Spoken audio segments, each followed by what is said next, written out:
आज मंगळवार 30 जुलै जायकवाडी धरणाचे सकाळी 8 वाजेचे अपडेट आलेले आहेत। सध्या जायकवाडी धरणात किती क्युसेकने पाणी जमा होत आहे, तसेच जायकवाडी धरण सध्या किती भरलं आहे हे आपण या व्हिडिओच्या माध्यमातून जाणून घेऊयात। त्याआधी मंडळी, जर तुम्ही आमच्या हॅलो बळीराजा या चॅनलला सबस्क्राइब केला नसाल तर नक्की सबस्क्राइब करा, जेणेकरून आमचे अपडेट तुम्हाला लवकर मिळतील।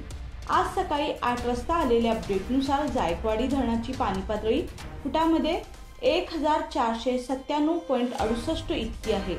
जायकवाडी धरणात एकूण पाणीसाठा हा 894.998 दशलक्ष घनमीटर इतका झाला आहे, तर यातील उपयुक्त पाणीसाठा हा 156.892 दशलक्ष घनमीटर इतका आहे।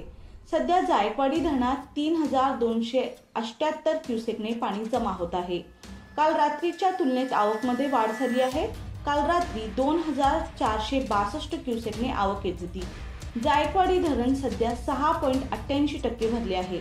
मागील वर्षी याच दिवशी जायकवाडी धरण 29.76% होते।